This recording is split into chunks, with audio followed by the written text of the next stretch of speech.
श्री हरि वाणी news channel पर doctor Vijendra Pokhriyal लेकर चले हैं आज नगर पालिका सभागार में, जहां पर नारद मुनि जयंती के शुभ अवसर पर राष्ट्रीय स्वयंसेवक द्वारा पत्रकार सम्मेलन रखा गया।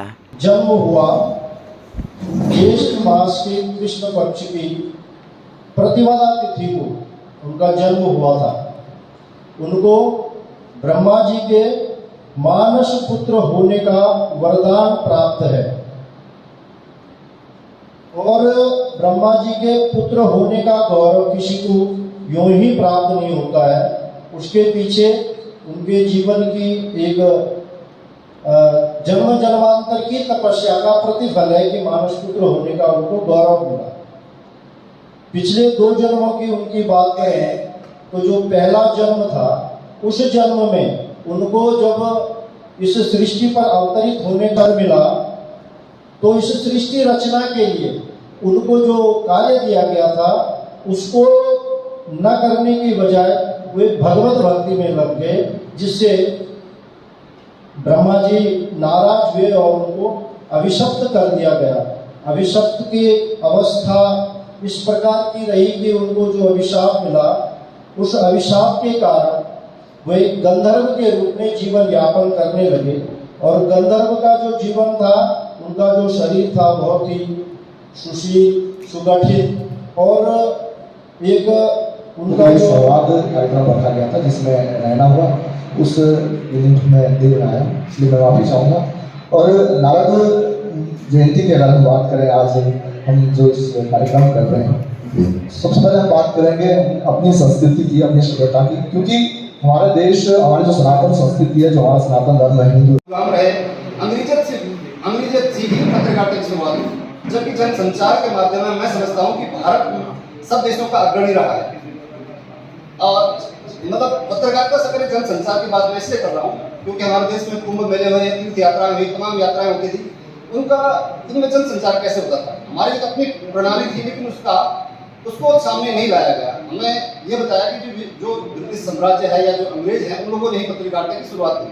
कुंभ मेले में लोग आए, तीर्थ यात्राएं होती, गंगोत्री, यमुनोत्री, बद्री, केदार, तमाम जो यात्राएं होती थी, तब साधन नहीं थे, फिर भी लोग एकत्रित होते थे। कैसे एकत्रित होते थे? अगर इस बात पर चर्चा की जाती तो ये सवाल आज नहीं उठता कि इसकी शुरुआत कहाँ से हुई है, भारत से हुई है या अंग्रेजों से हुई। निश्चित रूप से भारत से इसकी शुरुआत हुई है और हम लोग इसको और अधिक अच्छे ढंग से कर सकते हैं। तो सवाल आता है कि जो आज इसका स्वरूप हो गया है, जो बदलती हुई परिस्थितियां हैं, जिस तरह से अभी बात है सोशल मीडिया, गूगल, फेसबुक, इन लोगों ने इसका स्वरूप बदल दिया है, काफी बदल दिया है। और लेकिन एक और चल रहा है इसके पीछे कि जो समाचार बहुत जल्दी फैल जा रहा है, सूचनाएं बहुत जल्दी फैल जा रही हैं, लेकिन उन पर एक तरह से हमारे जो मानस मंडल है, हमारे मस्तिष्क पर नियंत्रण करने की कोशिश की जा रही है, एक माइंड मेकिंग बनाने की कोशिश की जा रही है। उससे बचना है, लेकिन बचने का एक और तरीका है क्योंकि इसी समस्या में हमें समाधान तलाश करना है। और समस्या का समाधान इस तरीके से हो सकता है कि पहले श्रीमान राजवीर डांगा जी से निवेदन करूंगा कि वह श्रीमान पूर्णानंद भट्ट जी, उनका स्वागत बेंच लगाकर उनका स्वागत करने की कृपा करेंगे। राजवीर जी, आज के मुख्य वक्ता श्रीमान पूर्णानंद भट्ट जी, अपना जो टिहरी विभाग है जिसमें अपना उत्तरकाशी, टिहरी और देवप्रयाग 3 जिले हैं, इसके आप माननीय सेवा प्रमुख हैं और वर्तमान में राजकीय इंटर कॉलेज साहड में प्रवक्ता संस्कृत हैं। आज के इस कार्यक्रम के मुख्य दायित्व का निर्वहन करें। जो मुझे विषय दिया गया था, नारद जयंती के उपलक्ष्य में ये कार्यक्रम आयोजित किया गया है और इसीलिए क्योंकि जयंती तो पहले मनाई जा चुकी है, लेकिन आज कार्यक्रम है, इसीलिए आप सभी को नारद जयंती की हार्दिक शुभकामनाएं। और सबसे पहले जो बात मैं करना चाहूँगी, नारद की वर्तमान में प्रासंगिकता से भी पहले एक पत्रकार, जैसा कि यहाँ पर मुझसे पहले 2-3 वक्ताओं ने यहाँ पर कहा कि नारद सृष्टि के प्रथम पत्रकार हुए हैं और पत्रकारिता का भारत में क्या महत्व है, हम इसी बात से जान सकते हैं कि लोकतंत्र का चतुर्थ स्तंभ पत्रकारिता है और भारत विश्व का सबसे बड़ा लोकतंत्र है। तो भारत में पत्रकारिता कितनी महत्वपूर्ण है आप इस एक वाक्य से मुझे लगता है कि समझ पाएंगे। लेकिन उससे पहले नारद के व्यक्तित्व को जानना जरूरी है, क्योंकि जैसे कि मुझसे पूर्व के जो वक्ता थे उन्होंने भी यहाँ पर कहा था कि नारद के चरित्र को कहीं ना कहीं उस रूप में समाज नहीं देखता जिस रूप में नारद का चरित्र पता होना चाहिए लोगों को, क्योंकि जो टेलीविजन है उन्होंने नारद को एक अलग चरित्र के रूप में सामने रखा है। एक ऐसा चरित्र जो इधर की बात उधर करता है, उधर की बात उधर करता है, या सामान्य भाषा में जिसको हम चुगली कहते हैं। तो इस तरह का चरित्र जो है वो नारद का हमें टेलीविजन के माध्यम से दिखाया जाता है। लेकिन सबसे पहले हमें ये जानना आवश्यक है कि नारद आखिर थे कौन। भारतीय जो धर्म ग्रंथ हैं, या धर्म ग्रंथ ना कहूँ, भारत के जो प्राचीनतम उपलब्ध ग्रंथ हैं, उनमें नारद का किस प्रकार का स्वरूप मिलता है। तो अगर हम नारद के बारे में ढूंढना शुरू करें, सबसे पहले जाएं तो विश्व का जो प्राचीनतम उपलब्ध ग्रंथ है, आप सभी जानते होंगे, ऋग्वेद। ऋग्वेद में भी हमें नारद का उल्लेख मिलता है। ऋग्वेद का अष्टम मंडल जो है, अगर आप उसे देखेंगे, उसमें इंद्रेशु सोमेशु करके एक सूक्त है जिसके जो मंत्र दृष्टा ऋषि हैं नारद हैं। नवम जो मंडल है ऋग्वेद का, वहां पर भी 104 और 105वां जो सूक्त है उसके मंत्र दृष्टा ऋषि नारद हैं। अथर्ववेद पर आ जाइए, अथर्ववेद में भी हमें नारद के संबंध में जानकारी प्राप्त होती है, और वहां पर भी नारद जो हैं एक मंत्र दृष्टा ऋषि के रूप में वहां पर भी उल्लिखित है। सामवेद में नारद का वर्णन तो नहीं मिल रहा, लेकिन सामवेद से नारद सामवेद गायन से संबंधित है, आप सभी को परिचय होगा।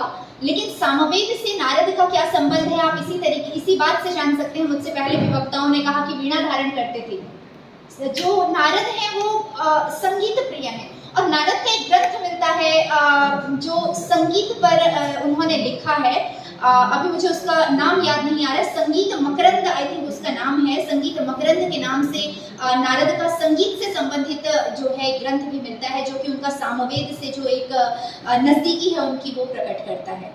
तो कहीं ना कहीं वैदिक लिटरेचर में हमें जो है नारद, बहुत बार नारद का उल्लेख मिलता है। इसके बाद हम उपनिषदों पर आते हैं तो छांदोग्य उपनिषद जो है वहाँ पर भी नारद का उल्लेख सनत कुमार के शिष्य के रूप में हमें प्राप्त होता है। और अगर आप उसके बाद पुराणों पर आते हैं तो पुराणों में तो नारद की कथाएं, महर्षि नारद की कथाएं आपको बहुत सारी मिलेंगी। जैसा कि एक कथा मुझसे पूर्व वक्ता ने जो थे यहाँ पर, माननीय वक्ता, उन्होंने यहाँ पर आपको सभी को सुनाई थी कि किस प्रकार नारद जो चातुर्मास के लिए जो ऋषिगण आते थे उनसे नारद को भगवत भक्ति का उपदेश मिला। उनकी माता जो है सर्पदंश के कारण उनकी मृत्यु हो जाती है, लेकिन उससे नारद बड़े दुखी होते हैं और भटकते हैं वन में, लेकिन उनको आकाश। लेकिन इस बात का विदेशियों ने फायदा उठाया।